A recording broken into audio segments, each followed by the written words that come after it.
El 2 de mayo del 2002, en el municipio de Bojayá, en el Chocó, murieron calcinados en la iglesia del pueblo 70 civiles, en un enfrentamiento entre el bloque 58 de las FARC y las Autodefensas Unidas de Colombia.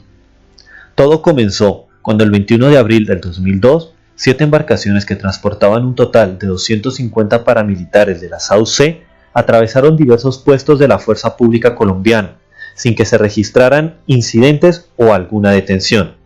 Y arribaron a Bellavista, cabecera municipal de Bojayá, en el Chocó, y Villa del Fuerte en Antioquia.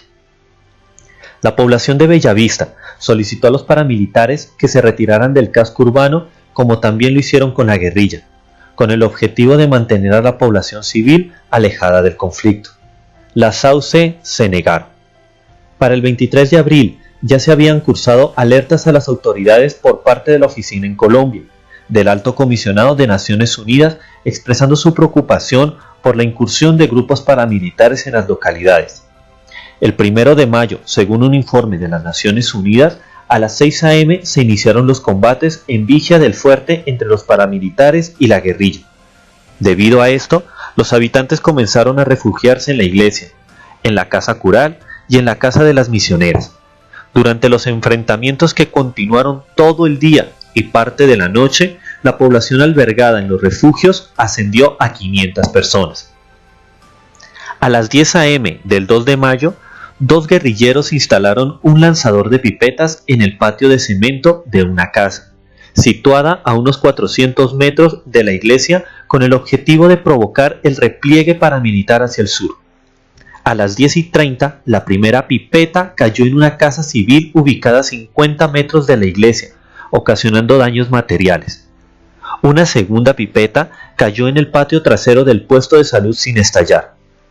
A las 10:45, la tercera pipeta estalló e impactó en el altar de la iglesia. La explosión causó unos 70 muertos y unos 98 heridos. Un porcentaje significativo de ellos eran menores de edad. La oficina en Colombia del Alto Comisionado para los Derechos Humanos concluyó que los responsables directos fueron y eran los de la FARC. También encontró responsables a los paramilitares por participar en operaciones bélicas en el seno de la población, y al Estado, al considerar que habían hecho dejación de funciones al no ocuparse de prevenir, proteger y garantizar la vida de los civiles, víctimas del conflicto.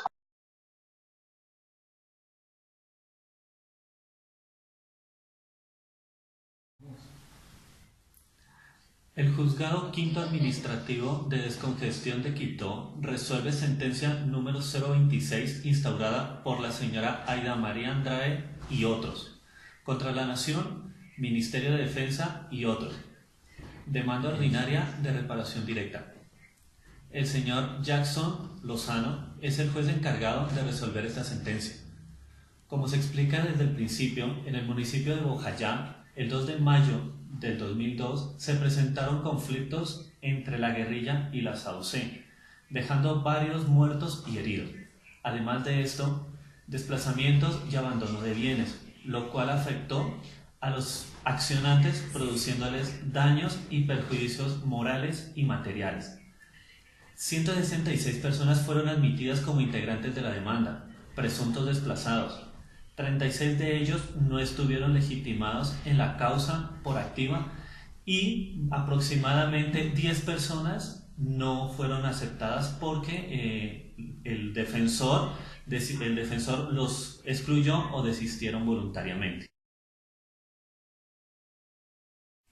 Existió responsabilidad del Estado, Nación, Ministerio de Defensa, Ministerio del Interior y de Justicia, Policía Nacional, Ejército Nacional, Armada Nacional, Departamento del Chocó, por los hechos ocurridos en el municipio de Bojayá el día 2 de mayo del 2002, acontecimientos en los cuales resultaron desplazados, lesionados y muertos un centenar de personas, víctimas del accionar de grupos ilegales quienes lanzaron artefactos explosivos causando daños y perjuicios hoy reclamados. El administrativo del Chocó se pronunció que el día 2 de mayo del 2002 sí existió responsabilidad del Estado, atribuible a título de falla de servicio, por la omisión de la protección de la vida, hora y bienes de los habitantes de la localidad.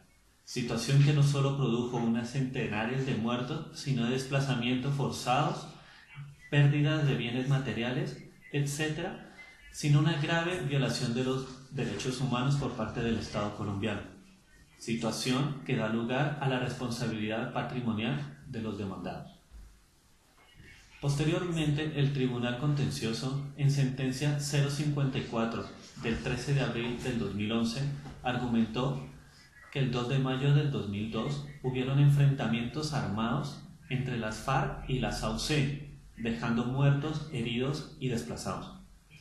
Existió una alerta temprana enviada por el Departamento de la Defensoría del Pueblo a los distintos organismos de defensa del Estado.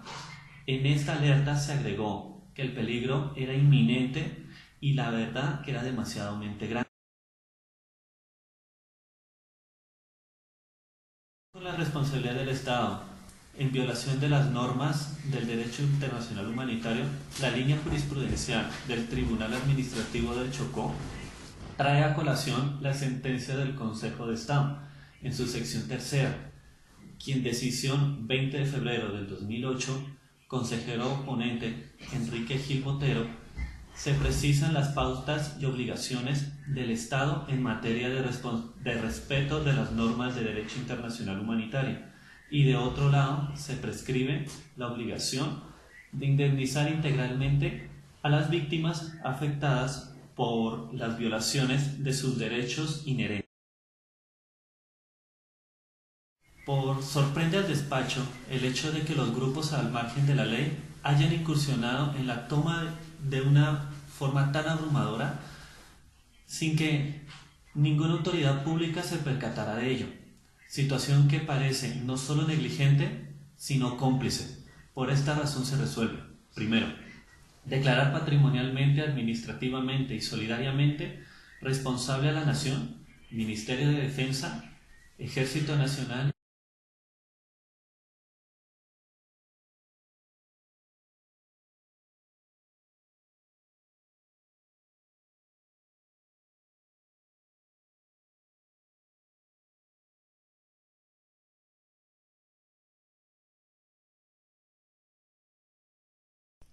En esta apelación de sentencia de primera instancia, podemos notar que tanto el Ministerio de Defensa como el Ejército Nacional, la Policía y en conjunto el Estado en total buscan librarse de esta responsabilidad, es decir, no pagar, no indemnizar ni nada por el estilo. En los alegatos, ellos pelean de que esto es un hecho generado por un tercero, que nos quiere decir que tanto las AUC como las FARC son por fuera de la policía, ellos no tienen nada que ver con la policía. Que si fueran conjunto con la policía, ejemplo, fueran amigos o que fueran del mismo rango, pues sí tendrían que la policía, el ejército, sí sería responsable de esto. Pero que como es un grupo al margen de la ley armado, entonces es algo que se les sale de las manos figurativamente. Por otra parte, nos habla sobre la hostilidad ambiental. ¿Qué nos quiere decir eso? Que todas las condiciones ambientales, fisiológicas del terreno no dieron paso para que el ejército, la policía y todo el Estado pudiera hacer algo para ayudarlos a ellos. Este magistrado, en esta apelación, se basa mucho en que el gobierno es muy negligente, pone muchos peros, pero a la vez exige mucho. Entonces termina resolviendo y condenando al Estado. Además de los 50 salarios y de los 10 salarios que tenía que indemnizar a cada persona, obliga y exhorta a que también el ejército, el Estado en total, el Ministerio de Defensa, tenía y pues tuvo que hacer que todo Colombia se enterara sobre esta masacre, sobre la sentencia que hubo y la responsabilidad que tuvo el Estado. Además de eso, exhortó para que se dictaran cátedras a los estudiantes para que entiendan lo malo que es pues, la guerra. Además de eso, pedir perdón públicamente. Esta sentencia tenían que subirla por todos los medios electrónicos a todas partes de Colombia y que a cada persona se le pidiera el perdón respectivo. En conclusión, la condena fue muy buena. La condena fue ejemplar y se indemnizó. Que algo malo que ocurre en Colombia, un hecho que la verdad sea malo para Colombia y que sea generado por un tercero, ¿es factible para que el Estado se pueda exonerar de una responsabilidad? La verdad no. Según la sentencia y según muchas más sentencias, el Estado debe brindar garantías a los derechos fundamentales inherentes de las personas. No porque sea un tercero que no sea parte del Estado, el Estado se puede librar. Además, el grupo armado o los grupos armados ilegales luchan contra el Estado, no luchan con la población. La población es ese cero que queda entre el antes y después, es ese que está ahí entre la espada y la pared. Entonces no es un hecho para que puedan refutar y librarse. La hostilidad ambiental es una circunstancia para poder librarse de una responsabilidad civil estatal. Según la sentencia, según más sentencias y según lo que dicen muchos magistrados ponentes, no se tiene que echar la culpa a lo ambiental, sabiendo que desde antes hubieron alertas tempranas sobre posibles enfrentamientos. El Estado debe primar eso, debe arreglar las cosas para poder defender a su pueblo, defender a las civilizaciones de cualquier grupo al margen de la ley. No puede poner de que porque hoy llovió no puedo ir y no lo puedo ayudar. Es decir, si por si acaso un día está lloviendo y se nos meten a la casa y necesitamos a la policía, solo porque está lloviendo, la policía no puede librarse de esa responsabilidad de tener que atender ese llamado. Entonces no es una causal para poderse librar de una responsabilidad civil. Persona, lucro cesante, daño emergente o perjuicios en su moral, perjuicios como su desplazamiento y todo lo que ha tenido que vivir, es necesario que el Estado tenga que expresar o tenga que difundir estas sentencias. Es necesario que el Estado tenga que hacerlo público y además de eso acepte su responsabilidad frente a todo Colombia. Por mi parte sí. El Estado, por ser garante de nuestros derechos inherentes y derechos fundamentales, cuando comete un error, igual que cualquier otra persona, tiene que pedir disculpas, tiene que salir a sí mismo como se hizo el daño, tiene que salir ante toda la población y pedir disculpas a las personas que fueron víctimas, a las personas que día a día tratan de salir adelante y por circunstancias que el Estado no ha podido controlar, tienen que sufrir esos daños, desplazamientos, ver a sus hijos muertos, mutilados.